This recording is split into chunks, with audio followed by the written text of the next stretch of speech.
नमस्कार, आप सभी का स्वागत है इस खास चर्चा में। बहुत दिनों बाद आप लोगों से मुलाकात हो रही है और मुझे लगा कि बहुत सारे ऐसे मसले हुए हैं, खास करके भारत में प्रवासी मजदूरों को लेकर, जिस पर सुप्रीम कोर्ट से बहुत सारी अहम टिप्पणियां की गई हैं, बहुत सारे जरूरी दिशा निर्देश दिए गए हैं केंद्र सरकार को। और उसके पहले 2020 में आप याद करें, जब प्रधानमंत्री नरेंद्र मोदी ने राष्ट्र के नाम एक संबोधन करते हुए मार्च 2020 को अचानक से एक राष्ट्रीय स्तर पर 21 दिन के लॉकडाउन का ऐलान किया। उस दौरान हम सबकी जिंदगियां एक उथल-पुथल की स्थिति से जरूर गुजरी, लेकिन हम सबकी जिंदगियों से अलग हम लोगों के ऊपर एक जो घर का छत होना था, हमें कम से कम हमारे खाने पीने को लेकर कोई तकलीफ नहीं थी, कोई टेंशन नहीं था। लाखों करोड़ों वो लोग थे जो हमारे लिए नेमलेस हैं, फेसलेस हैं और जिन्हें एक नाम, एक चेहरा देने की कोशिश की। विनोद कापड़ी ने अपनी डॉक्यूमेंट्री 1232 किलोमीटर्स 1232 किलोमीटर्स के द्वारा, क्योंकि जब आप 1232 किलोमीटर की बात करते हैं, ये वो फासला है जो उत्तर प्रदेश के गाजियाबाद से लेकर बिहार के सहरसा तक की दूरी तय की थी। 7 प्रवासी मजदूरों ने निकले थे, वो 30 के बैच में, लेकिन विनोद ने जिस सफर को कवर किया, कैप्चर किया, उसमें 7 ऐसे लोग मौजूद थे। 7 दिनों में किए गए उनके इस सफर को विनोद ने अपनी डॉक्यूमेंट्री में पहले कैप्चर किया, जो आप डिज्नी हॉटस्टार पे देख सकते हैं।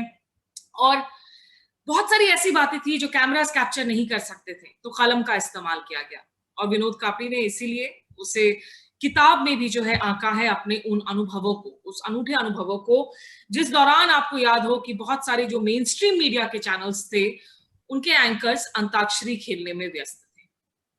इस इंपॉर्टेंट कहानी में जो ये 7 चेहरे हैं, अगर हम इनकी बात करें, रितेश, आशीष, राम बाबू, सोनू, कृष्णा, संदीप, मुकेश। और विनोद ने अपनी इस किताब की शुरुआत में इस बात का जिक्र भी किया है कि कैसे हमारे घरों में जो लोग काम करते हैं, जो न्यूज़पेपर वाला एक शख्स होता है, एक धोबी है, माली है, इनमें से कितने ऐसे लोग हैं जिनके नाम तक को हम याद रखते हैं। उनकी किताब पे पढ़ने के बाद मैंने सही में अपने फोन बुक के अपने कॉन्टैक्ट लिस्ट को भी चेक किया। ज्यादातर नाम उनके प्रोफेशन के हिसाब से सेव थे, उन शख्सियतों की आइडेंटिटी के हिसाब से नहीं। उनकी पहचान नजर नहीं आ रही थी मुझे। उनकी जिंदगी में क्या चल रहा है, उनकी कहानी कहाँ की है, वो कहाँ से आते हैं, ये सब नहीं पता था मुझे। विनोद की इस किताब ने सोचने पर मजबूर कर दिया। हालांकि एक वो स्टोरी है जिस पर खुद हम जैसे बहुत सारे ऐसे रिपोर्टर्स थे जो बाहर जाकर रिपोर्ट भी कर रहे थे, ग्राउंड पर कवर भी कर रहे थे। तो इस चर्चा में मेरे साथ अंजलि भारद्वाज, अंतरराष्ट्रीय स्तर पर एक्लेम्ड, आप खास करके पारदर्शिता को लेकर बात करती हैं, आप एक्टिविस्ट हैं, सामाजिक कार्यकर्ता हैं, ट्रांसपेरेंसी को लेकर जो है हमेशा से आपका बेहद कैंपेन रहा है, और माइग्रेंट लेबर्स को लेकर याद हो कि सुप्रीम कोर्ट में जो सुओ मोटो कॉग्निजेंस लिया गया था पिछले साल, उस पर अर्जेंट हियरिंग्स के लिए चिट्ठियां लिखी गई हर्ष मंदिर की तरफ से। उन्हें भी जुड़ना था हमारे साथ इस चर्चा में, किन्हीं वजह से इस वक्त वो नहीं जुड़ पा रहे हैं। अंजलि भारद्वाज ने भी लिखी, और जिसके बाद सुप्रीम कोर्ट ने देश में माइग्रेंट पॉलिसी को लेकर बहुत सारी जो है जरूरी बातें कही हैं। आप दोनों का बहुत स्वागत है इस चर्चा में। विनोद, सबसे पहले अगर मैं आपसे शुरुआत कर सकूं, इस किताब को पढ़ते वक्त गूज़बम्स बहुत आ रहे थे मुझे। कहीं ना कहीं वो एक पूरा अनुभव जो हम लोगों ने अपने स्तर पर देखा, एक लोकल स्तर पर देखा, उसको भी प्ले आउट किया।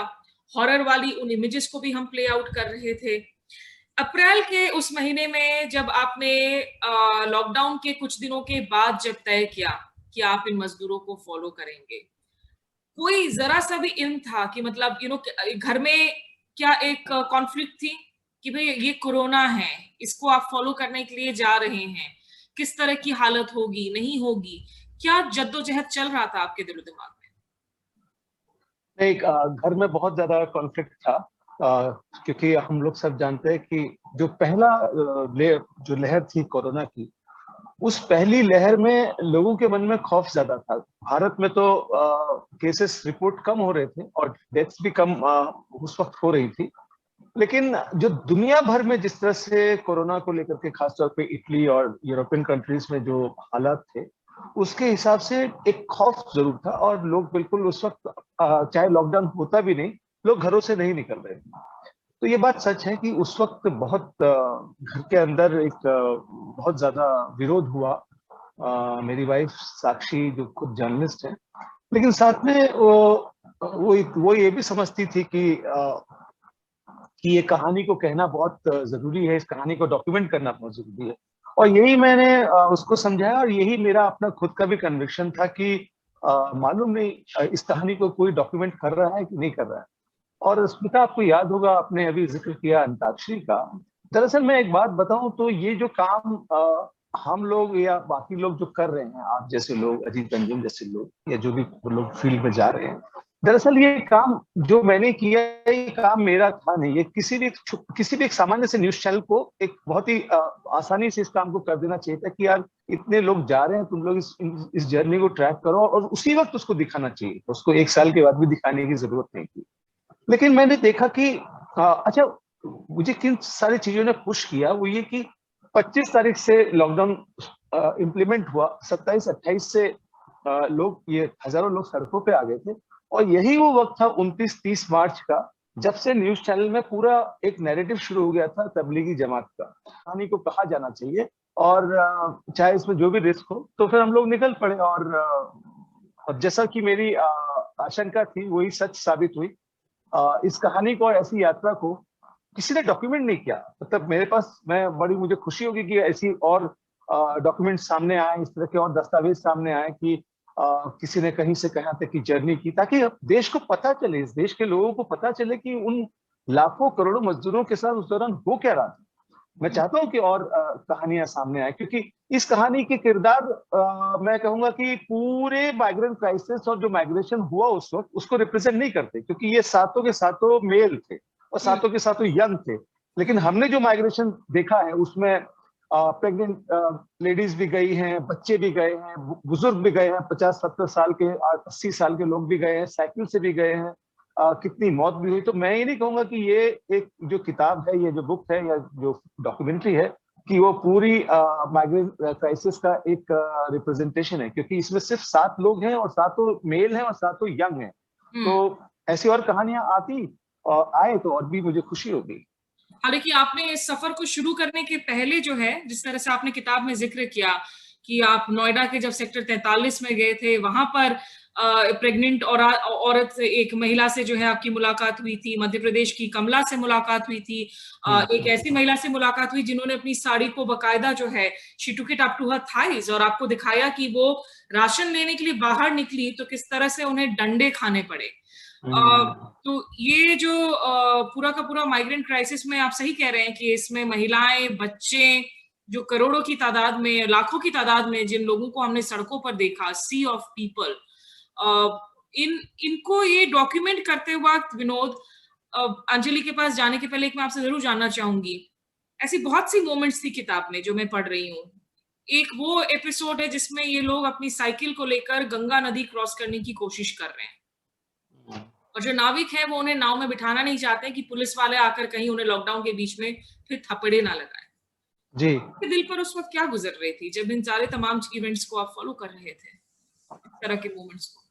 देखिए, हम लोग बहुत अपने आप को एक तरह से लाचार महसूस कर रहे थे, स्मिता। वो इसलिए क्योंकि हमने जब यहाँ से हम लोग निकले, मैं और मेरे जो सहयोगी थे, तो हम लोग जब यहाँ से निकले तो हम लोग ने सोचा कि अब ये सिर्फ 7 लोगों की यात्रा नहीं है। मतलब जब हम उनसे मिले तो हमने सोचा कि अब ये सिर्फ 7 लोगों की यात्रा नहीं है, अब ये 9 लोगों की यात्रा है। और अब इनके सुख हमारे सुख है, इनके दुख हमारे दुख है। तो वो जो लाचारगी और बेचारगी की जो हालत थी, वो बिल्कुल वैसी ही थी जैसे हमारे उनके साथ थी, वही हमारे साथ थी। ढाबे कहीं खुले नहीं थे, होटल कहीं खुले नहीं थे, खाने को कहीं मिल नहीं रहा था। कुछ ठेले वाले थे जो कुछ केले और कुछ फ्रूट्स ये लोग बेच रहे थे, तो वो सब मिल जाते थे, तो उससे आप थोड़ा बहुत आगे चला लेते थे।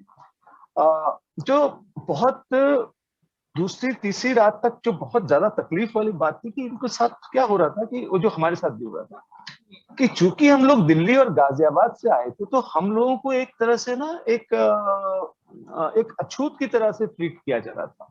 किसी भी ढाबे में जाते थे, और खासतौर पे ये लोग, और हम लोग भी उनकी सिफारिश करते थे, तब भी वो लोग सुनते नहीं थे ढाबे वाले। वो कहते थे कि भाई आप लोग दिल्ली से आ रहे हैं, वहां तो बहुत कोरोना फैला हुआ है, आप लोग तो गाजियाबाद से आ रहे हैं, वहां तो बहुत कोरोना फैला हुआ है, तो हम तो आप लोग को अंदर घुसने नहीं देंगे। तो ये एक ऐसी नौबत आ गई कि दो दो तीन तीन ढाबे, और इनके साथ सबसे बड़ी दिक्कत ये थी, ये सोचते थे कि हम चाहे भूखे रहें, हमको थोड़ा सा सोने को मिल जाए रात को, और हमारी जो साइकिलें हैं ये सुरक्षित हैं, ये सेफ रहनी चाहिए, हमारी जो साइकिलें हैं ये सुरक्षित रहनी चाहिए, क्योंकि अगर हमारी साइकिल रात को चोरी हो गई तो फिर हम आगे का सफर कैसे तय करेंगे। तो इसलिए ये लोग रात को एक सुरक्षित ठिकाना देखते थे, और इनको लगता था कि ढाबे से ज्यादा सुरक्षित कुछ नहीं।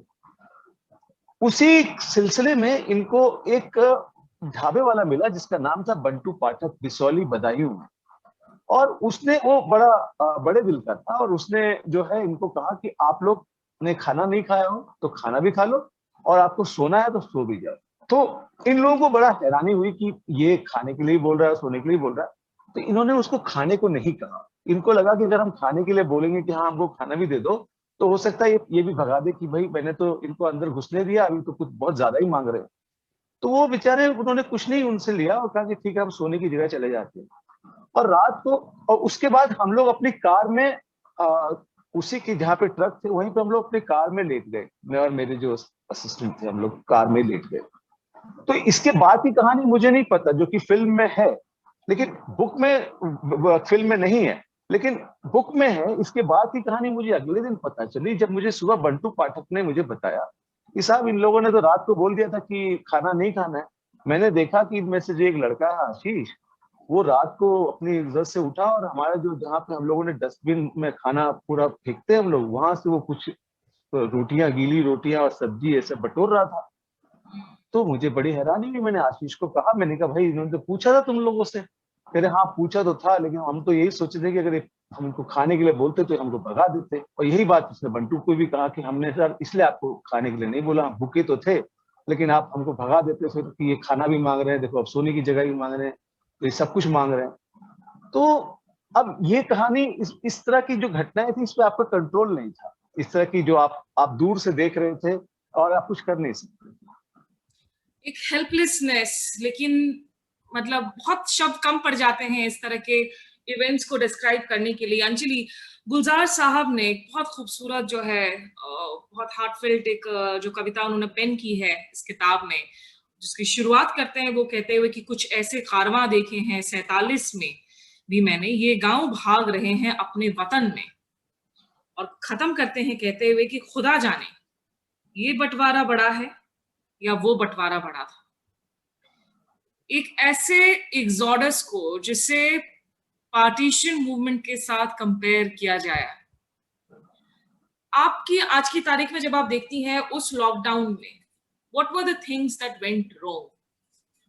ऐसी कौन सी सारी जो बड़ी मिस्टेक्स थी जो एक सरकार की तरफ से की गई, जिसने इन लोगों को, पूरे के पूरे माइग्रेंट लेबरर्स को फोर्स कर दिया कि वो एग्जॉडस करने लगे अपने गांव की ओर?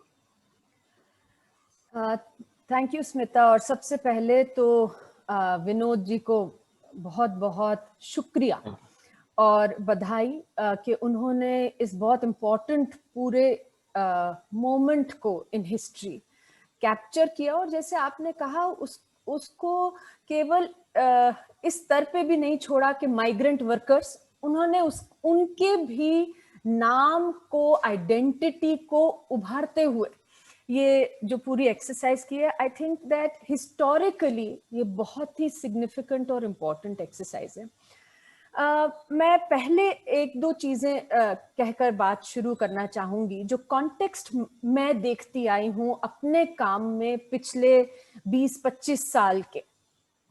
देखिए, जो पूरा प्रोसेस ऑफ इनविजिबलाइजेशन हमारे देश में पॉवर्टी का है, स्पेशली अर्बन पॉवर्टी, जहां पे हम लोग माइग्रेंट्स की बात कर रहे हैं, प्रवासी मजदूरों की बात कर रहे हैं, मेरे ख्याल से वो एक बहुत ही स्ट्रॉन्ग और in many ways unique phenomenon है। आप किसी दिल्ली की बस्ती में जाइए, आपको बाहर से बस्ती नहीं नजर आएगी, ज्यादातर एक बड़ी सी दीवार नजर आएगी जिसपे बोगनविला बहुत सुंदर उग रहा होगा, और एक और बिल्कुल हाई इनकम कॉलोनी होगी, और दीवार के दूसरी ओर छुपी हुई एक स्लम बस्ती होगी जिसमें से लगातार लोग आते हैं, काम करते हैं घरों में और बैकबोन है इकोनॉमी की, और उस हमारे देश को, हमारी सिटीज को चला रहे हैं। और ये लोग कहाँ से आए हैं? ऑब्वियसली गांव से उठकर लोग आए हैं, जो कि गांव में भी सबसे मार्जिनलाइज्ड हैं, सबसे गरीब तबके के लोग हैं, जिन्हें गांव में ऐसा लग रहा है कि खाने के लिए भी कुछ नहीं होगा, कास्ट से प्रताड़ित, डिस्क्रिमिनेशन से प्रताड़ित हैं, वो आए हैं रहने के लिए बस्तियों में। और इस तरीके से इनविजिबलाइजेशन है पॉलिसी लेवल पर भी, कि कोई अटेम्प्ट नहीं है इनके लिए कोई भी सुविधा प्रोवाइड करने का। तो कोई अटेम्प्ट नहीं है पॉलिसी मेकर्स का कि एक बेसिक हाउसिंग भी प्रोवाइड की जाए। सब ह्यूमन कंडीशंस में लोगों को रहने पे मजबूर होना पड़ता है।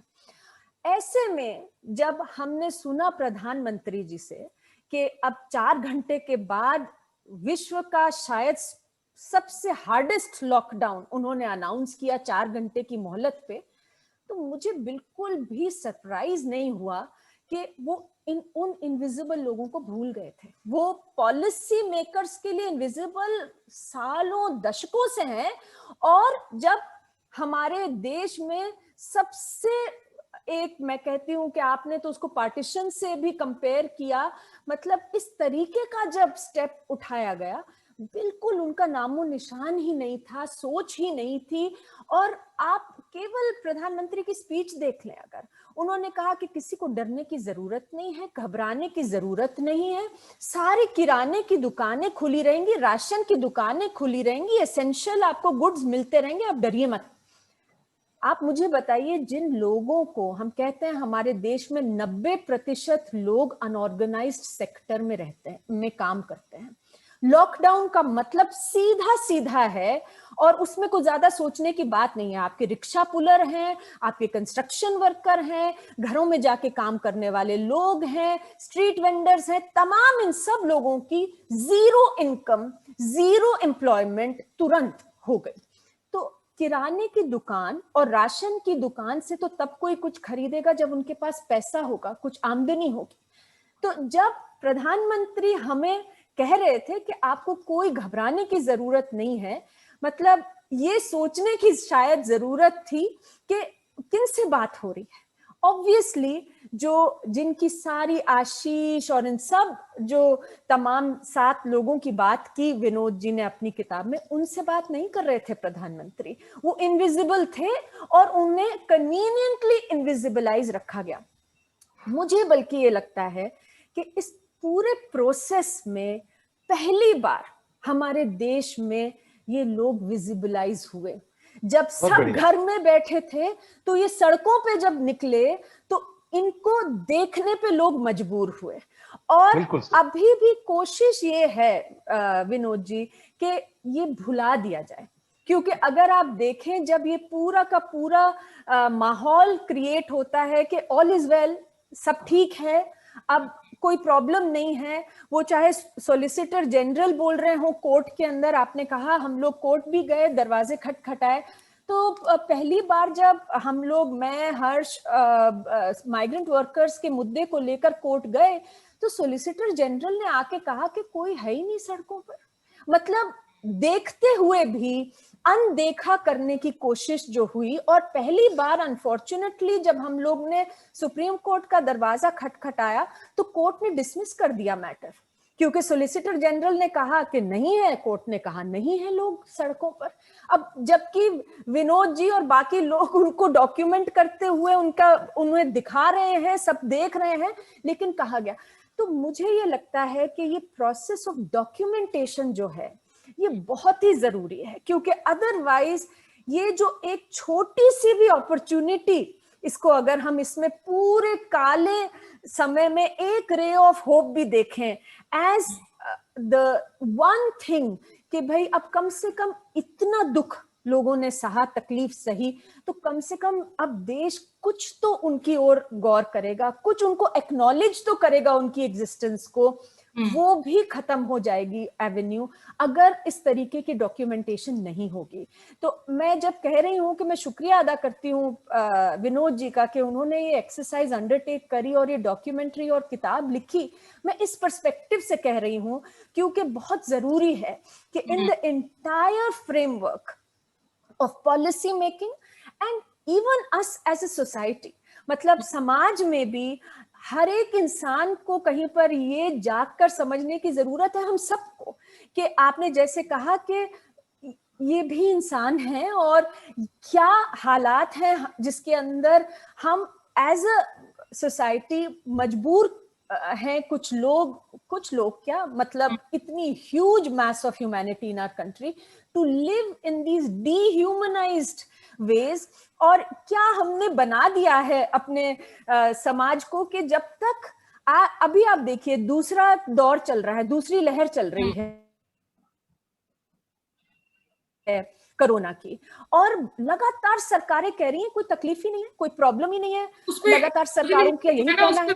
उस पे वापस लौटती हूँ, लेकिन विनोद जो बात अंजलि जी ने कही इसकी डॉक्यूमेंटेशन की प्रोसेस को लेकर कि क्यों ये अपने आप में इतना जरूरी था करना, उस दौरान मुझे याद है जब मैं सड़कों पर निकल रही थी, हम लोग दिन में जाकर हम एक्सप्रेस वे पे जाते थे, लोगों से बात करते थे, क्योंकि झुंड पर झुंड जो है वहां से लोग खुद पैदल चलकर, कोई बस स्टैंड में वेट कर रहा होता था घंटों के लिए कि कोई आती जाती ट्रक जो है उनसे कुछ पैसे ले ले, उनको लेकर चला जाए, कोई गारंटी नहीं होती थी। ट्रक वाले भी उनसे 500, 600, 1000 रुपए मांगने लगे थे पर हेड के हिसाब से, जो उनके लिए बहुत ज्यादा अमाउंट था, और उसमें कोई गारंटी नहीं थी कि आपको 50 किलोमीटर आगे जाकर, 100 किलोमीटर आगे जाकर जो है वो ट्रक वाले भी मजबूरी में हो या ऐसे ही जो आपको उतार कर आगे चले जाएंगे, ये कहते हुए कि भाई आगे पुलिस का बैरियर है।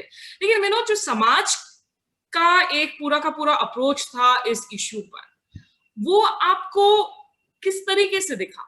बहुत सारे ऐसे लोग थे जो हमें सोशल मीडिया पर आकर कह रहे थे कि आप मीडिया वाले इसे एक अपॉर्चुनिटी के तौर पर इस्तेमाल कर रहे हो। आप अगर एक्सप्रेसवे में 2 माइग्रेंट लेबरर की तस्वीर दिखा रहे हो, उनको आपने अपनी गाड़ी में क्यों नहीं बिठाई अगर उनको आगरा तक जाना था? ये जो समाज की समझ है मीडिया और इस तरह के डॉक्यूमेंटेशन को लेकर विनोद, ये बदल गया है क्या, या लोग देखना सुनना नहीं चाह रहे इन मुद्दों? मैं उसका जवाब दूंगा, लेकिन मैं एक बात कहूंगा अंजलि जी को। आप बहुत अच्छा बोलती हैं, और आप अच्छा इसलिए बोलती हैं क्योंकि आप बहुत कन्विक्शन के साथ बोलती हैं। और जब आपने कहा कि इस पूरी प्रोसेस में लाखों लोग विजिबल हो गए, जो अनविजिबल थे, इनविजिबल थे, वो लाखों लोग विजिबल हो गए, मेरे गूज़बम्स आ गए। मतलब मैं वो पूरा वो दृश्य मेरे आंखों के सामने था, और मेरे सच में मैं एक गूज़बम्स आ गए, क्योंकि मुझे लगा कि हाँ, मतलब उस तरह से मैंने इसको नहीं सोचा था कि ये वाकई इन लोगों ने, सब ने मिल करके समाज को और हम सबको विजिबल कराया। और यही वजह है कि आज हम बात कर रहे हो, यही वजह है कि मैं इस यात्रा को डॉक्यूमेंट कर पाया, इस पर किताब लिख पाया, और इसीलिए स्मिता इस वक्त इस पर बात भी कर रही है। नहीं तो आपने बहुत उसको बारीकी से उसको पकड़ा। स्मिता, क्या है कि इस जो हम लोग बात कर रहे हैं कि सिर्फ समाज की, मीडिया की, उसकी नहीं बात है। जो अभी गुलजार साहब ने भी जो लिखा या कहा, ये जो हम पूरी डॉक्यूमेंट्री का जो टोन है, किताब का भी जो टोन है, वो पार्टीशन और बंटवारा है ना। मतलब ये बंटवारा जो उन्होंने कहा कि वो बंटवारा बड़ा था, ये बंटवारा बड़ा था, तो हुआ क्या है ना, ये वाला जो बंटवारा है ना, ये बहुत खतरनाक बंटवारा है, जिसका जिक्र अभी अंजलि भी कर रही थी। क्या है कि इस बंटवारे में ना, ये बंटवारा बहुत विजिबल होकर इस बार दिखा, और बहुत साफ साफ दिखा। अब जिन घरों का उन्होंने भी जिक्र किया, जिन फ्लैट्स का जिक्र हो रहा है, जिन महानगरों के में अच्छे घरों में रहने वाले हमारे आपके जैसे लोगों का जिक्र हो रहा है, ये लोग खिड़कियों से उनको जाते हुए जरूर देख रहे थे, सबको जाते हुए जरूर देख रहे थे, और ये लोग तो तकलीफ में भी थे। मतलब ये मैं नहीं कहूंगा कि उतनी संवेदनाएं लोगों में नहीं बाकी हैं कि वो तकलीफ में नहीं थे, उनको तकलीफ होती थी।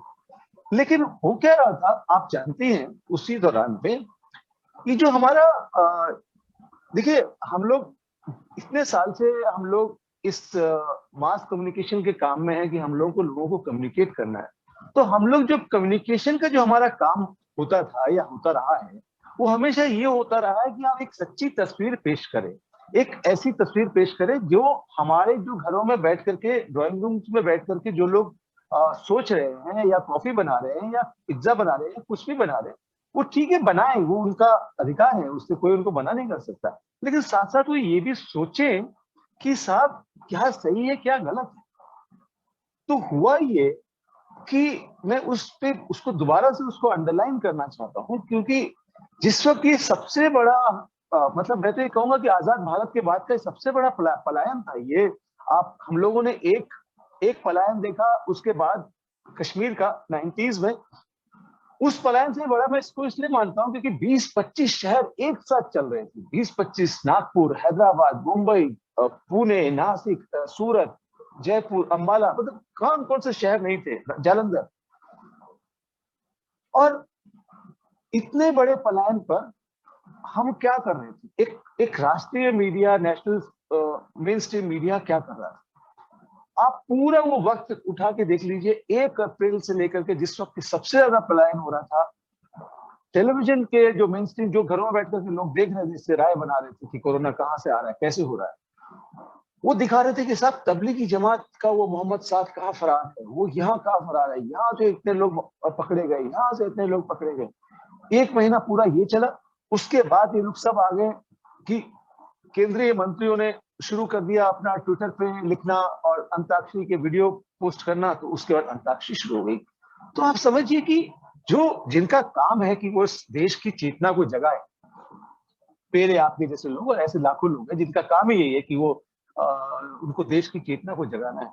तो ये बंटवारा दरअसल वो बंटवारा है कि जहां पर अब जो आपका जो मीडिया है, जिसे मेरे पिता है, वो आर्मी से रिटायर्ड है, रोज टीवी देखते हैं, और मैं आपको बताऊं उनको समझाना आज भी मुश्किल है कि ये कोरोना में इतनी मौत हुई या जो पिछले साल इतने लाखों लोगों का पलायन हुआ उसमें जो मौत हुई, उनको आज भी समझाना मुश्किल है कि इसमें सरकारों ने क्या क्या गलतियां की।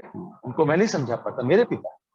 तो आप बात बताइए, जब मैं अपने पिता को नहीं समझा पाता हूँ घर में, एक ही घर में रह करके, क्योंकि वो टीवी देखते रहते हैं पूरे दिन, ही इज 80 नाउ, वो पूरे दिन टीवी देखते रहते, तो टीवी देख करके उनको समझ में आ गया कि देश में सब ठीक है।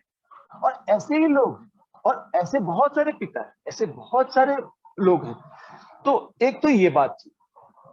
दूसरा जो ये, और जो आपने पूछा, जो दूसरा कि भाई ये ऐसा नैरेटिव क्यों चलाया गया कि ये मीडिया वाले वल्चर बन गए या मीडिया वाले इनके पीछे जा रहे हैं।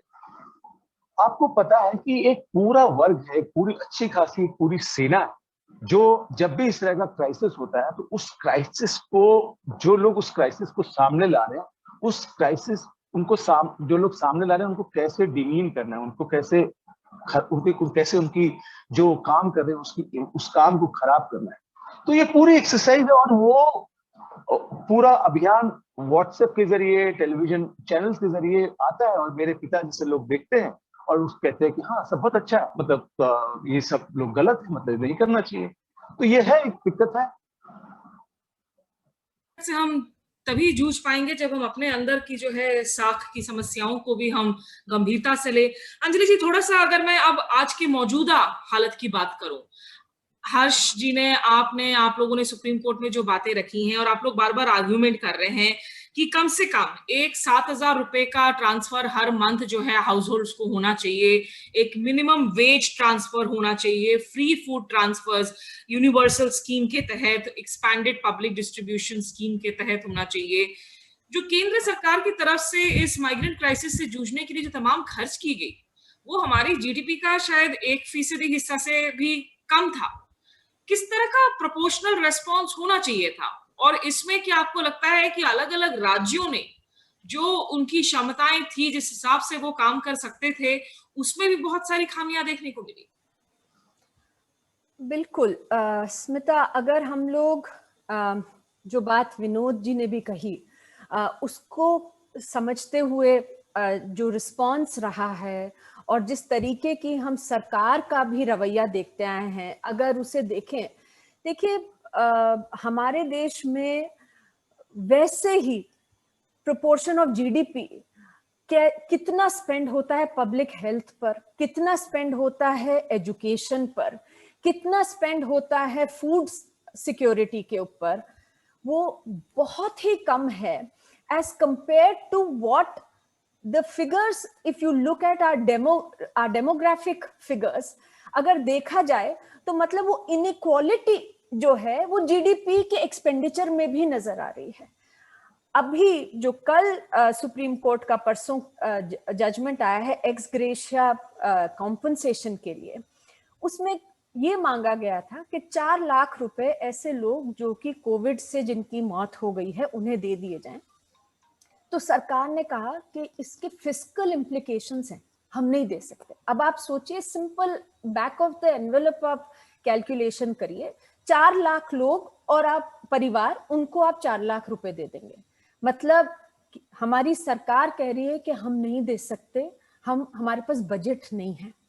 और आप वहीं पर देखिए कि क्या होता है जब कोई बड़ा कॉर्पोरेट जाके कह रहा है कि हमारा दिवाला निकल गया है, हम बैंकरप्ट हो गए हैं, हम आपको वापस नहीं कर सकते पब्लिक सेक्टर बैंक को पैसे, उनके साथ किस तरीके की राइट ऑफ्स हो रहे हैं।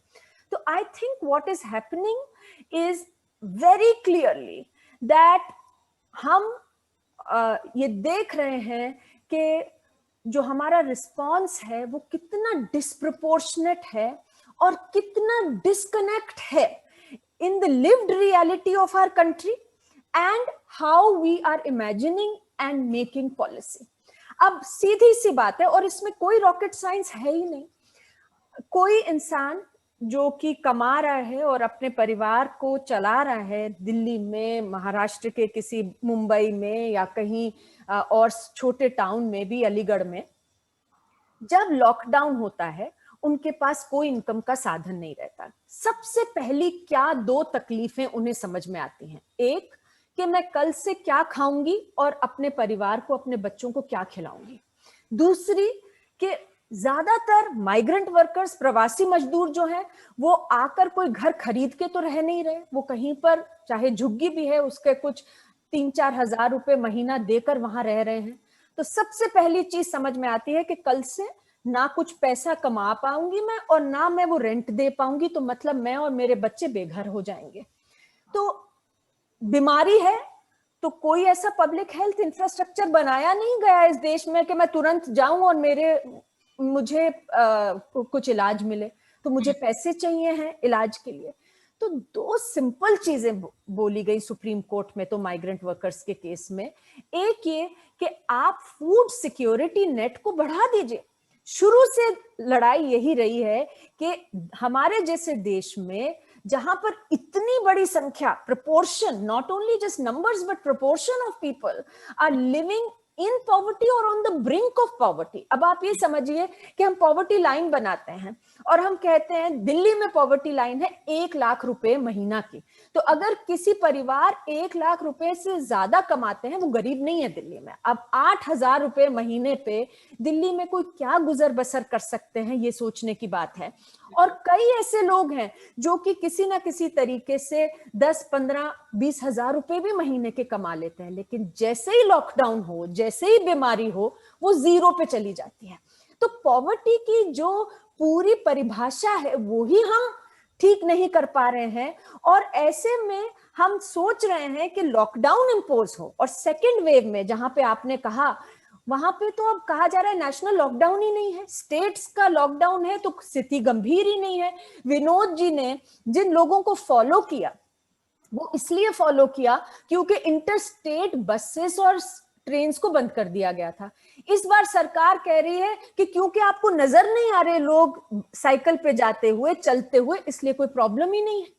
तो अभी जो मुझे लगता है कि जो lack of empathy, lack of deliberately not understanding and seeing the situation and addressing the problem, वो कहीं पर सेकेंड लहर में तो चरम सीमा पर है। और इसीलिए शायद सुप्रीम कोर्ट को फाइनली कुछ अंडरस्टूड कि हम स्टेप इन नहीं करेंगे तो कुछ होगा ही नहीं इस बार। पिछली बार केंद्र सरकार ने आत्मनिर्भर स्कीम शुरू करी। ये ऐसे लोगों के लिए थी जिनके पास राशन कार्ड नहीं है और प्रवासी मजदूर हैं। उसके तहत उन्होंने कहा हम 8 करोड़ ऐसे लोगों को कम से कम 5 किलो राशन और 1 किलो दाल दे देंगे। इस बार केंद्र सरकार ने वो स्कीम भी शुरू नहीं करी। ये कहकर के कुछ प्रॉब्लम ही नहीं है, इंटरस्टेट तो आप जा सकते हैं, अपने घर चले जाइए।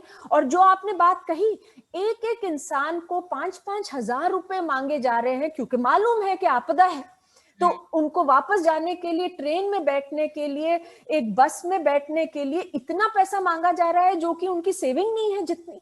और फिर ऊपर से पब्लिक हेल्थ इंफ्रास्ट्रक्चर की हालत आप देखिए, वो तो किसी से छुपी नहीं है। वो तो इस बार ना केवल गरीब तबके में जो लोग रह रहे हैं, वो हम सबको देखना पड़ा कि ना ऑक्सीजन है, ना एसेंशियल ड्रग्स हैं, और किस तरीके से लोगों को ब्लैक मार्केट में पैसे दे देकर बचाना है अपने परिवारजनों को। मतलब इतने लोग हैं, इतने प्रवासी मजदूर हैं हमारे देश में, और मैं लगातार उनसे मिलती हूँ जिन्होंने कहा कि जो थोड़े बहुत भी पैसे थे हमने सारे लगा दिए, क्योंकि कहीं पे बेड तो मिल नहीं रहा था, हॉस्पिटल बेड, कि किसी तरह से ऑक्सीजन का एक सिलेंडर आ जाए, तो लाख रुपए मांग रहे हैं लोग, इंडेटेडनेस में है।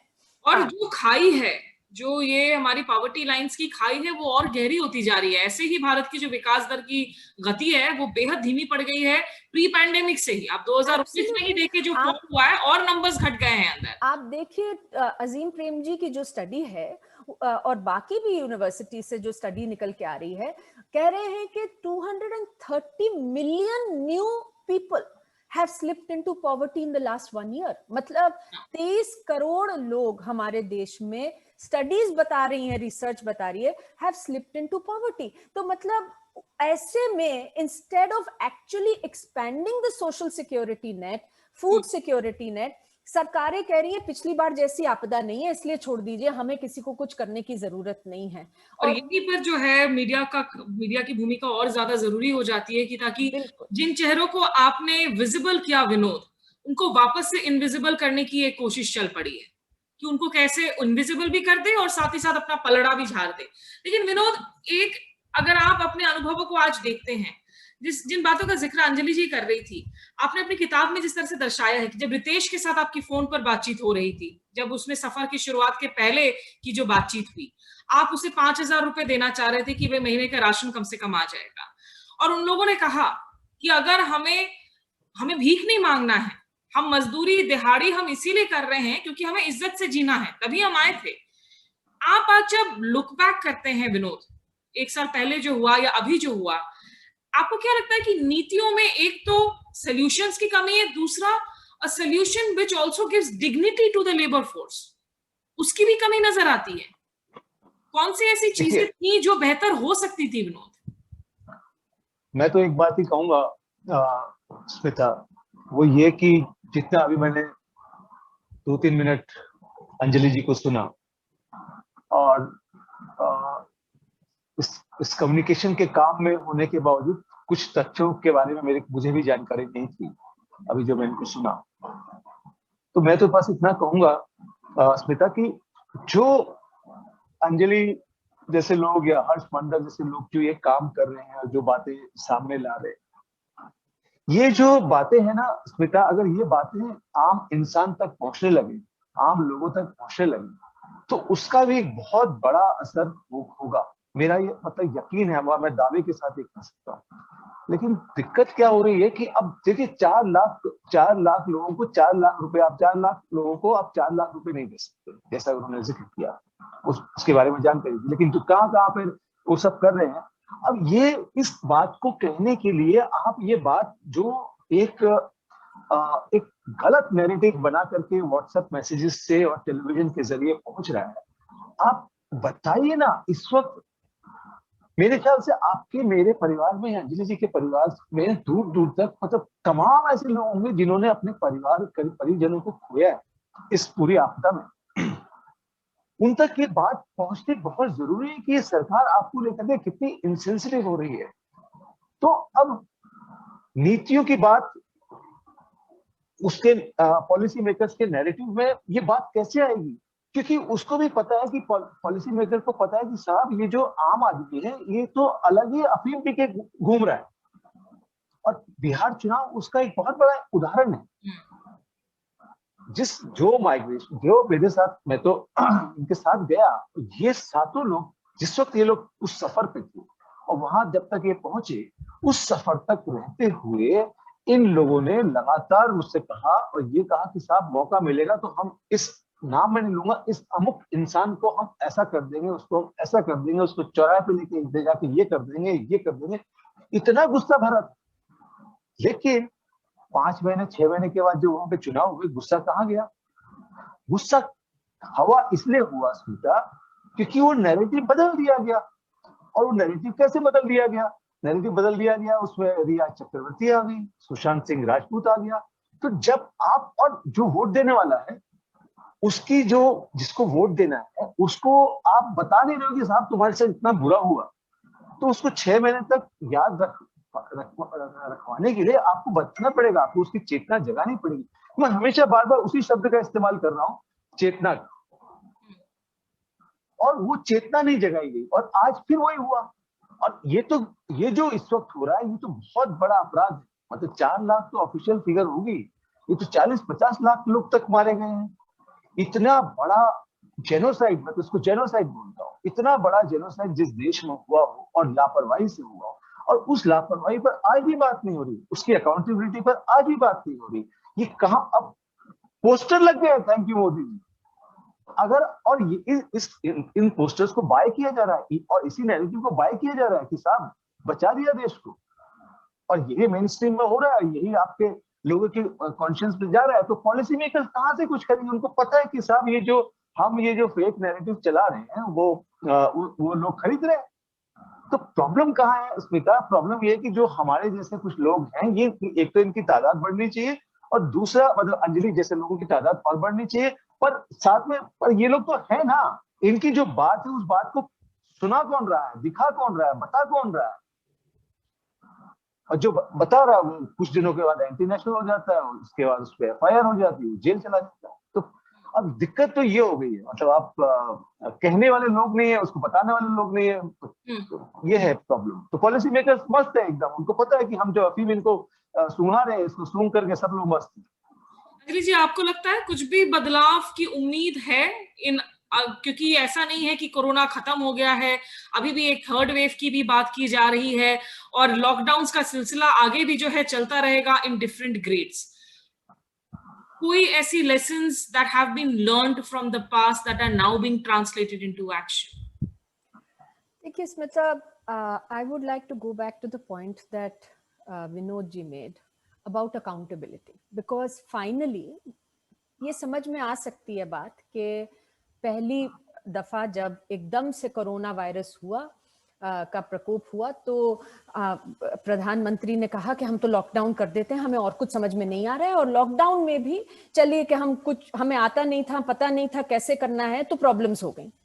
सेकेंड बार लॉकडाउन आप इम्पोज कर रहे हैं, दूसरी लहर आ रही है, और मतलब अभी मैं इसमें तो जा ही नहीं रही कि किस तरीके से हमने देखा पॉलिटिकल रैलीज चल रही थी, चरम सीमा पे थी वो, और मतलब रिलीजियस कांग्रेगेशंस को अलाउ किया जा रहा था, और ये सारी चीजें जानते हुए कि वैसे आप एक साइड पे लॉकडाउन इम्पोज कर रहे हैं और पेंडेमिक कहीं गया नहीं है, और आपने डिजास्टर मैनेजमेंट एक्ट के तहत चीजें लागू कर रखी हैं, लोगों का मुंह बंद कर रखा है, लेकिन आप कांग्रेगेशंस अलाउ कर रहे हैं, तो ऑब्वियसली पैंडेमिक की दूसरी लहर तो आनी ही थी।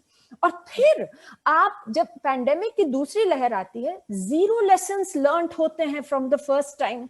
ना आप कोई सोशल सिक्योरिटी नेट लगा रहे हैं, ना आप कोई फूड सिक्योरिटी नेट को जारी कर रहे हैं, ना 1 साल, क्योंकि बीच में 1 साल का समय मिला, उसमें ना कोई पब्लिक हेल्थ इंफ्रास्ट्रक्चर को डेवलप किया गया, ऑक्सीजन की, एसेंशियल ड्रग्स की, प्राइमरी हेल्थ सेंटर्स की कमी के ऊपर कोई काम ही नहीं हुआ। तो फाइनली द इश्यू बिकम्स कि अकाउंटेबिलिटी क्या हो रही है, और 2 स्तर पे इसको मैं देखती हूं कम से कम। एक तो ये कि क्या वो लोग जो कि प्रताड़ित हैं, जिनको सबसे ज्यादा, जो कि जिनका पूरा जिक्र विनोद जी ने अपनी किताब में किया है, क्या वो अकाउंटेबल ठहरा रहे हैं सरकार को, वो एक बड़ा सवाल है। और उसमें मुझे लगता है कि हमने इतना उस पूरे वर्ग को हमारे देश में डीह्यूमनाइज किया गया है। अगर आप बात करें जो बस्तियों में लोग रहते हैं, हमारे अर्बन बस्तियों में लोग रहते हैं, उनको सबसे पहले कहा जाता है, उनका नाम ही है इल्लीगल सेटलर्स। उनका नाम दिया गया है कि आप तो स्क्वाटर कर रहे हैं, आपकी तो जमीन भी नहीं है, और अगर आप अपने अधिकार की बात करेंगे तो आपके पास जो एक रहने का भी, यहाँ पे बैठने का भी अधिकार है, वो भी ले लेंगे। तो इतना हमने उन्हें डिसएम्पावर कर रखा है इस सिस्टम में कि वो क्या अकाउंटेबिलिटी सीख कर सकते हैं, जो कि जरूरी है इस टाइम पे to make sure that lessons are learned. Then I think the role of the media of other institutions become very critical। और अभी मुझे बहुत एक तरह से ताज्जुब और दुख भी होता है ये देख के कि सुप्रीम कोर्ट अब जब जजमेंट्स दे रही है कुछ और लोगों के पक्ष में भी दे रही है, तो बड़ा एक सवाल उठाया जा रहा है कि भी जुडिशियल ओवररीच हो रही है। ये तो सरकारों का काम है, जुडिशरी क्यों आ रही है बीच में? अब जुडिशरी कह रही है कि आर्टिकल 21 कॉन्स्टिट्यूशन का हमें लाइफ विद डिग्निटी का अधिकार देता है। आपने इस तरीके की पॉलिसीज फॉलो करी लॉकडाउन के सेकंड फेज में भी कि लोगों को, जो ऐसे लोग जो कि मतलब किसी से भीख नहीं मांग रहे हैं, किसी से मदद नहीं मांग रहे हैं, आपने जैसे बताया कि विनोद जी ने कहा भी कि आप 5,000 रुपए ले लीजिए, या उन्हें कहा भी गया जो लोग रात में ढाबे पर रहे थे कि आप खाना ले लीजिए, वो किसी से कुछ ऐसे नहीं मांग रहे हैं, वो अपना काम करके इज्जत से जिंदगी जी रहे हैं, बसर कर रहे हैं। आप इस तरीके के स्टेप्स उठा रहे हैं, लॉकडाउन कर रहे हैं विदाउट एनी सिस्टम्स, जिससे कि वो बिल्कुल जमीन पर भीख मांगने के लिए मजबूर हो रहे हैं। आप जाके देखिए होमलेस शेल्टर्स के बाहर जिस तरीके के दृश्य आए, मतलब लोग गले हुए कुछ केले उठाकर अपना गुजर बसर कर रहे हैं। इतनी भयानक पिक्चर सामने आई जहां जमीन पर दूध गिरा हुआ है और एक फादर अपने बच्चे के लिए उधर से ही, सड़क से ही उस दूध को इकट्ठा करने की कोशिश कर रहे हैं कि मैं इसको पिला पाऊं। हमने इस लेवल पर डिग्निटी को तहस नहस किया है, ह्यूमन डिग्निटी को। तो I feel that unless there is a very concerted attempt to make sure that there is accountability, और जवाबदेही बहुत जरूरी हो जाती है। आपने जिन बातों का जिक्र किया अंजलि जी, मुझे कुछ दृश्य भी याद आ गए।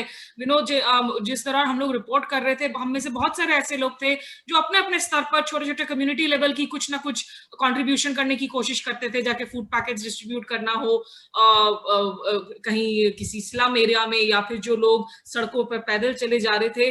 और किसी भी एक जगह पर जो है, मुझे याद है कि 2 दिन में अगर जाती थी, तीसरे दिन में वहां नहीं जा पाती थी, क्योंकि मुझे पता था कि तीसरे दिन अगर हम जाएंगे तो वो लाइन जो 2 दिन तक 2 किलोमीटर लंबी थी, वो 10 किलोमीटर हो जाती थी। लोगों को पता चल जाता था कि यहाँ पर ये दीदी आ रही है खाना देने के लिए, और उतने लोगों के लिए हम उतना फूड पैकेट्स नहीं लेकर जाते थे, क्योंकि ये एक कोलोसल एक इश्यू था। इसको आप इंडिविजुअल रेस्पॉन्सिबिलिटी तय करके जो है, आप इस मुद्दे को रफा दफा नहीं कर सकते हैं।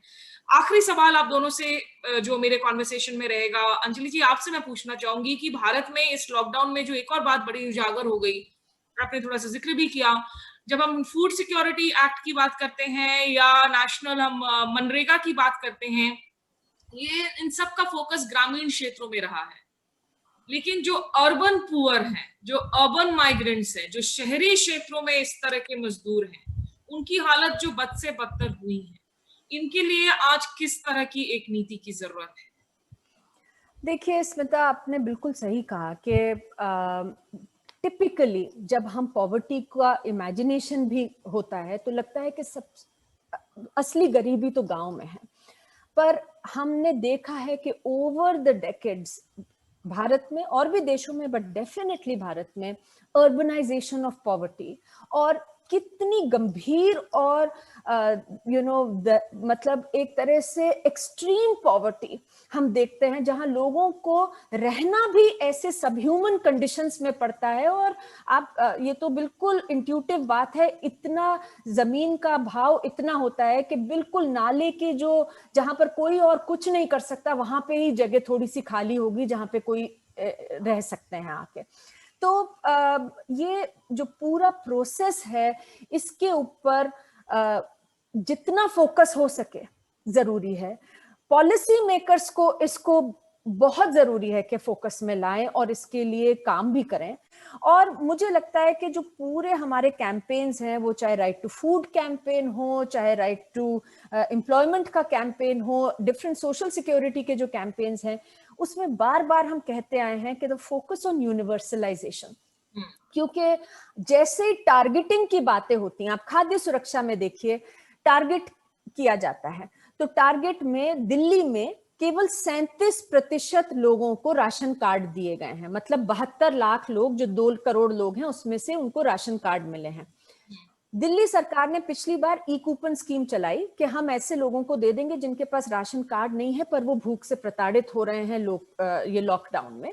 तो 70 लाख और लोगों को उन्हें देना पड़ा। मतलब पेपर पे दिखा रहे हैं कि जितने लोगों को राशन दिया जा रहा है उतने ही लोग और हैं जिन्हें सरकार खुद कह रही है कि इन्हें राशन की जरूरत है। तो जब हम लोग आर्टिफिशियल एड्रेस प्रूफ, डॉक्यूमेंटेशन मांग कर, आधार कार्ड, ये सब चीजें लाकर, इलेक्ट्रिसिटी बिल, ये सब चीजें लाकर जब हम लोगों को कहते हैं कि हम आपको चिन्हित करेंगे पहले और आप प्रूव करिए कि आप डिजर्विंग हैं ऑफ इवन फूड, तो फिर लोग जो सबसे ज्यादा वल्नरेबल हैं वो उस नेट में से जरूर छूट जाते हैं। और वो इस बार नजर आए हैं। और जो विनोद जी ने कैप्चर करा है वो उन लोगों की कहानी है जो कि आ रहे हैं, उनके पास कोई भी किसी भी नेट के अंदर वो कवर्ड नहीं है, और उन्हें जब लॉकडाउन में समझ में आया कि अब तो हम ना खा पाएंगे, ना रेंट दे पाएंगे, ना हमारे पास कोई व्यवसाय का जरिया रहेगा,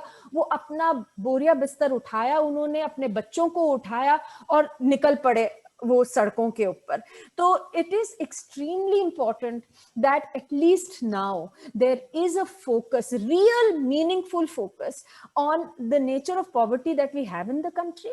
और जब तक हम उसको एक्नॉलेज नहीं करेंगे पॉलिसी बन ही नहीं सकती। जैसा विनोद जी ने कहा कि अगर हम एज अ सोसाइटी ही नहीं उसको एक्नॉलेज करते, उनकी एग्जिस्टेंस को, उनकी प्रॉब्लम को, तो फिर पॉलिसी मेकर्स को भी why should they feel compelled also. मतलब गांधी जी के 3 बंदरों को जो है आज तो हम अलग तरीके से परिभाषित ही करते हैं। कहते थे बुरा ना देखो, अब तो हम बस कुछ देखने की कोशिश ही नहीं कर रहे हैं। और आप ऑस्ट्रिच सिंड्रोम, घोड़े वाले ब्लिंकर्स लगाकर रहेंगे तो उसके बाद आप समस्या का निजात कहां से करेंगे। विनोद, आखिरी सवाल आपसे पूछना चाहूंगी। एक किताब में एक जो बहुत मार्मिक दृश्य जो मेरे दिल को छू गया, और हमने वो तस्वीरें देखी थी, बच्चे सूटकेस पर सोते हुए, माँ घसीटते हुए लेकर जा रही हैं, कि आशीष कुमार वो बीच रास्ते में पुलिस उसे रोकती है और उसके पास थोड़ी सी मूड़ी है और एक गुड़िया है, जिस गुड़िया को उसने अपनी बेटी के लिए अपने उस लैंडलॉर्ड से मांगा, जिसके साथ इन लोगों ने कोशिश की थी कि लैंडलॉर्ड कम से कम भाड़ा ना ले, किराया ना ले, तो वो शायद रुक सकते थे। जब उसने इनकार कर दिया, जाते जाते उसने कहा एक गुड़िया दे दो, वो अपनी बेटी के लिए लेकर जा रहा है। उसमें भी जब पुलिस के थपेड़े पड़ते हैं, वो रास्ते में गिरा हुआ रहता है, वो छुप कर बाद में जोखिम में खुद को डालकर जाकर वो गुड़िया लेकर आता है कि घर पहुंचूंगा तो बेटी गुड़िया मांगेगी, बेटी ने कहा था कि मेरे लिए ले आना। ये दृश्य पढ़कर ही जो है मतलब आंखों में आंसू आने वाली बात हो जाती है। इस सफर के दौरान विनोद, आपको ऐसा महसूस हुआ कभी कि वापस लौट आता हूँ, इट्स टू हार्ट ब्रेकिंग, और कहीं कोई अरेंजमेंट्स नजर आ रहे थे? बहुत सारे ऐसे नोएडा के पुलिस वाले थे जिनको मैं जाकर कह रही थी कि भाई कम से कम एक पानी का टैंकर तो लगा दो, पूरे एक्सप्रेसवे पर पानी तो कुछ मिल जाए पीने को। कहीं किसी दूसरे राज्यों में कोई अरेंजमेंट्स नजर आ रहे थे विनोद? आपने मुझे थोड़ा सा भावुक कर दिया। एक्चुअली क्या हुआ कि 14 अप्रैल को मैं इनके संपर्क में आया था, 12 अप्रैल को पिछले साल, जब मुझे ट्विटर पे किसी ने टैग करके बताया था कि 30 मजदूर लूनी गाजियाबाद में बिना राशन और पानी के हैं, उनको कुछ नहीं मिल रहा है। तो तब से मैं इनके संपर्क में आया था और इनकी जो यात्रा शुरू हुई थी वो 28 अप्रैल से शुरू हुई थी। तो फोन पर तो मैं इनके साथ था और ये जब निकले तो ये मुझे बताए बिना निकल गए थे और इन्होंने मुझे बताया नहीं था। इन्होंने 22 तारीख को ये जरूर कहा था, जो जिसका जिक्र आपने किया कि रितेश ने कहा कि नहीं सर, अब आपसे पैसा नहीं लेंगे, हम लोग मजदूर हैं, भिखारी नहीं है, या तो आप हमारे लिए जाने की व्यवस्था कीजिए, नहीं तो हम खुद चले जाएंगे। लेकिन ये पता नहीं था कि ये लोग फैसला कर चुके हैं और चले गए, शायद इसीलिए इसने बताया भी नहीं। तो पूरे रास्ते में मतलब वो 12 दिन से पहले से ही, जब से हम लोग फोन पे बात कर रहे थे, एक कनेक्ट हो गया था। और जब मैं इनसे पहली बार मिला तो वहां से मतलब आप और वो जगह थी संभल, मुरादाबाद। और जब मैं इनसे मिला, 2-3 घंटे के बाद ही एक ऐसा एक रिश्ता, एक ऐसी बॉन्डिंग हो गई जिसमें कहीं से वो कोई वर्ग भेद नहीं था, कहीं से कोई दिमाग में किसी तरह का उस तरह का वो बात नहीं थी कि सब अलग अलग लोग हैं। वो लगा कि जैसे अपने ही परिवार के कुछ सदस्य है, जैसे वैसी ही हमारी जिंदगी है। तो इन्होंने जिस रात का जिक्र आप कर रही हैं, जब उनको रात में पुलिस वालों ने बहुत मारा और इनको गंगा पार नहीं करने दिया, और इन लोगों ने ये भी तय कर लिया था कि अभी पैदल ही गंगा पार करेंगे। और क्योंकि ये लोग जिस जगह से आते हैं, बिहार से, सहरसा से, वहां पे हर साल बाढ़ आती थी और करीब 10-12 फीट पानी होता था, तो इनको लगा कि गंगा भी पार कर जाएंगे। लेकिन वो कुछ जो मछुआरे थे, उनको इन पर दया आई और बाद में उन्होंने कहा कि नहीं, आ जाओ, हम तुमको पार करा देते हैं। तो वो जो उस रात को इनके साथ हुआ, वो एक ऐसी घटना थी जिसके बारे में जब मैं इनसे मिला तो पूरे दिन ना सिर्फ मुझसे बात कर रहे थे, बल्कि अपने पेरेंट्स को भी बता रहे थे, अपने घर में भी बता रहे थे और बार बार बता रहे थे। और इसलिए बता रहे थे क्योंकि रात को इन लोगों ने सबको फोन किया उस अफरा तफरी में। मुझे भी फोन किया, मैं तो यही था, नोएडा में था, तो मुझे भी फोन किया। तो मैं यहाँ बैठ के कुछ कर नहीं सकता, घरों में भी फोन किया। और उसी उसमें उन्होंने सब अपनी इस कहानी का जिक्र किया। तो जब मैं इनके साथ था, तो जो ये अगले दिन जब मैं इनसे मिला, तो उस रात के ने उनको ऐसा क्या कहते हैं उसको, एक तरह से एकदम आतंकित कर दिया था, ट्रॉमेटाइज कर दिया था। तो वो जो उनकी ये जो चेहरे थे, जो उस वक्त मैंने देखे उसके था, वो एक अचानक होता है ना कि आपको एक लगाव सा हो जाता है कि हाँ ठीक है। तो फिर आपने तय कर लिया, आपको पता था कि अब आप निकल चुके हैं इस यात्रा पे। तो अब इस यात्रा में जब तक ये हैं, जहां तक ये हैं वहां तक हम हैं। तो वो उसमें लौटने का सवाल नहीं था कि अब हम यहाँ से वापस कहीं से लौट जाएं, इनको इस जगह पे छोड़ दें। क्योंकि वो 1-2 घंटे के अंदर ही वो तय हो गया कि अब ये 7 लोग की यात्रा नहीं, अब ये 9 लोगों की यात्रा है। और इस यात्रा में मतलब घटनाएं तो बहुत सारी हुई जो आपने पढ़ी भी है, लेकिन एक घटना का मैं जरूर जिक्र करना चाहूंगा जिस वक्त सबके लग रहा था कि अब शायद ये लोग पहुंच नहीं पाए। वो था कि इनमें से जो एक लड़का था मुकेश, वो बहुत कमजोर था, उसकी उम्र 29 साल थी और मेरे ख्याल से वेट उसका 35-40 केजी से ज्यादा नहीं होगा, 35-40 किलो से ज्यादा उसका वेट नहीं होगा। और वो मुझे हैरान था कि वो मजदूरी का बेलदार था, वो मजदूरी का काम करता था, मतलब सामान ढोने उठाने का काम करता था। और उसकी एक दिक्कत ये थी, मेरे ख्याल से हद से हद होगा तो 45 उसका वजन होगा। और उसकी सबसे बड़ी दिक्कत ये थी कि उसको केला पसंद था, वो केला नहीं खाता था और बाकी लोग केला खाते थे। वो बोलता था केला खाने से मुझे वॉमिट हो जाता है। तो हमने उसको समझाया कि भाई अभी केला ही मिल रहा है, तुम केला ही खाओ, लेकिन वो केला खाता नहीं था। तो उसको जो भी मूड़ी उड़ी उनके पास होती थी वो सब लोगों ने खा ली, दे दी उसको अपने। और कुछ जगह पे 1-2 जगह चाय मिल गई, चाय भी ली उसने। उसको ना बार बार चक्कर आ रहे थे, बार बार उसको चक्कर आ रहे थे, और ये करीब 12-13 घंटा हो गए थे भूखे रहते हुए सबको। और उसके बाद भी लोग चले जा रहे थे। उसने 1-2 बार कहा भी क्या रुक जाते, तो उन्होंने कहा कि नहीं, बिल्कुल अंधेरा है यहाँ पर, तो यहाँ रुकने का फायदा नहीं है, थोड़ा सा किसी कस्बे में तो पहुंचे। और चक्कर आ रहे थे। और वो अचानक फिर उसके बाद जब उसको काफी बार बार रुका, तो हमने उस वक्त तय किया कि हम अपना काम छोड़ देते। हम लोग काम क्या, उनके साथ तो चल ही रहे थे। तो हमने उनसे कहा कि यार ऐसा करो, तुम लोग रुक जाओ, हम लोग के पास गाड़ी है, यहाँ से 20-25 किलोमीटर आगे शाहबाद कस्बा है, हम लोग वहां से पहले ना कुछ खाने को लेके आते, देखते हैं वहां कुछ खाना मिलेगा कि नहीं। रात के 10-11 का समय था और हम लोग चले गए। मैं और मेरी सहयोगी मानो हम लोग निकल गए। और हम लोग वहां से 1-1.5 घंटे के बाद जब लौटे, तब पता चला कि ये उसके बाद भी लोगों ने भी यात्रा जारी रखी थी। और उसमें मुकेश चलते चलते, साइकिल चलाते चलाते साइकिल से गिर गया और बेहोश हो गया और काफी देर तक वो अनकॉन्शियस रहा। फिर हम लोगों ने उनको खाना जो लाए थे वो वो भी एक संयोग की बात है कि जिसको हमने फोन किया था वो एक स्ट्रिंगर था किसी न्यूज चैनल का। और उसने बोला कि सर खाना तो यहाँ मिलेगा नहीं, शाम को तक भंडारा लगा था यहाँ पर, उसी करीब 40-50 पूड़ियां, कुछ आलू रखा हुआ है, वही आपको हम दे सकते हैं। तो मैंने कहा यार बेटा जो है वो दे दें, मतलब खाना जो होना चाहिए वो रोटी या पूरी ऐसी जैसी कुछ चीज होनी चाहिए, ताकि उनको वही चाहिए इस वक्त। तो वो हम लोग ले आए थे। तो रात को इन लोगों ने जो खाया उसके बाद थोड़ी सी बेहतर तबीयत हुई। तो स्मिता, ये इस घटना के बाद इन साथों को भी और हमको भी ये डर जरूर लगने लगा कि अब इस यहाँ के बाद की यात्रा बहुत मुश्किल होने वाली है और इनमें से कोई ना कोई तो कम होगा। और वो एक बहुत बड़ा डर था कि हमारी आंखों के सामने कोई भी एक कम हो गया तो हम लोग अपने आप को जीवन भर माफ नहीं कर पाएंगे कि हम साथ में होते हुए भी उन सात में से एक कम हो गया और हम किसी को बचा नहीं पाए। तो वो एक डर लगातार बना रहा उसके बाद।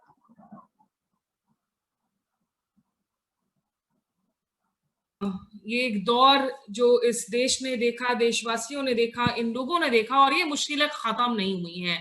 आज की तारीख में हमें याद रखना होगा कि हम खुशकिस्मत हैं, हमारे खाने की थाली में अभी भी बहुत सारे व्यंजन हैं जो परोसे जाते हैं, लेकिन हम जिस वर्ग की बात कर रहे हैं, ये वो बड़ा तबका है जिसे आज या तो सिर्फ 1 जून की रोटी नसीब होती है, या खाने में जो है वो चावल और नमक खा रहे हैं, आज थाली में दाल तक नसीब नहीं हो रही है। और ये जिस बात का जिक्र हम बार बार, विनोद ने भी किया है किताब में, अंजलि जी भी बार बार सुन रही होंगी जब वो डील कर रही थी माइग्रेंट लेबरर्स के साथ, जब लोग शहरों को छोड़कर जा रहे थे, जिनको हम पूछ रहे थे कि भाई आप इतने हजारों किलोमीटर पैदल चलकर क्यों जाना चाह रहे हो, और वो भी कोरोना के महामारी के दौर में, लोगों का यही कहना था कि कोरोना के पहले हम भूख से ना मर जाए। तो ये इस बात को भूलना नहीं चाहिए, और ये मीडिया की जिम्मेदारी है कि हम ये किसी को भूलने ना दें। अगर हम इसे भूलने दे देंगे तो हम पूरी तरह से डीह्यूमनाइज्ड हो जाएंगे, और इसके लिए ही जरूरत है कि हम इन डॉक्यूमेंटेशन प्रोसेसेस को आगे भी जारी रखें। फिलहाल बहुत बहुत शुक्रिया अंजलि भारद्वाज जी आपका, विनोद कापड़ी आपका, हमारे साथ जुड़ने के लिए इस चर्चा में। और उम्मीद करती हूँ कि वापस से आज जो ये सीधा प्रसारण होना था इस बातचीत का, किसी तकनीकी वजह से नहीं कर पाए, हम आगे जरूर जुड़ सकें। विनोद, आप अपनी किताब से जाते जाते कुछ पढ़कर सुनाना चाहेंगे हमारे दर्शकों को? हाँ, मैं एक छोटा सा सुना देता हूँ। इन लोग करीब रात को 8 बजे इनकी साइकिल पंचर हो गई थी और हम लोग बदायूं से पहले का एक कस्बा था भीमा नगर, वहां पे थे और सारी दुकानें बंद और अंधेरा था, लाइट भी नहीं थी। ये उस वक्त की बात है, दूर दूर तक। तभी इनको पता चला कि एक पंचर की दुकान है, लोग वहां पहुंचे, वो भी बंद था। उसके बाद की कहानी आपको सुनाता हूँ। मेरी थोड़ी नजर कमजोर हो गई आजकल, तो मैं लाइट्स का इस्तेमाल करता हूँ। So they asked him for Ashraf's address, and within moments, the entire team was in front of the house, wondering which of them would knock on the door. Sonu stepped forward. His cycle chain was not working properly. Older than Ritesh by just 5 months, he was just 23 old. Among all of them, he had the stronger reason to reach his village. He had become a father just 2 months ago and had not had the chance to see his newborn daughter yet. Sonu knocked on Ashraf's door. Within moments, the door opened and a man in his early 30s stood before them. "What do you want?" he asked. Sonu came straight to the point. "Brother, I had some work with Ashraf." "Yes, I am Ashraf. Tell me." "Ashraf bhai, this is Ashish. He is flat tire and even my cycle." Ashraf cut Sonu off. No, it is not possible right now. "Can you see there is no light?" "Brother, please help us." This time it was Ashish's turn to beg for the help. "I told you, it's not possible. My child is unwell. Please come back tomorrow at 8 a.m. "How can we come in the morning?" asked Ritesh. "We are going to Bihar." Ashraf was startled. "Bihar?" "Yes, Saharsa in Bihar." "And where are you coming from?" "Loni, Ghaziabad." "So how far is Bihar from here?" Close to 1100 kilometers. Sonu, Ritesh and Ashish knew that Ashraf was falling down and needed just one more push. "Please help us, brother. We will remember you throughout our journey." Ashraf stood there thinking for a moment, then quickly closed the door and went inside. Everyone was confused, wondering what to do next, when suddenly the doors opened and they saw Ashraf coming out of the van. "Okay, whose cycle has a puncture?" The group started dancing with joy. Ashraf not only fixed the puncture on Ashish's cycle and the chain on Sonu's, but also quietly checked and fixed minor problems in everyone else's cycle. When the laborers tried to offer him money, he folded his hands and said, "Just pray to God that if any day I am stranded like you are, I too get help from a person of God." Everyone's eyes were now moist. I think that's the story. जो resilience है, जो courage है, लेकिन उनको abuse करने का अधिकार जो है किसी सरकार, किसी शासन, किसी अधिकारी को नहीं होना चाहिए। इस रेजिलियंस के नाम पर जो है आप अपनी नीतियों की खामियों को दूर ना करें, आप गलतियों को ना दिखाएं, जवाबदेही ना तय करें, ये कतई उचित नहीं है। बहुत शुक्रिया वापस से विनोद कापड़ी और अंजलि भारद्वाज।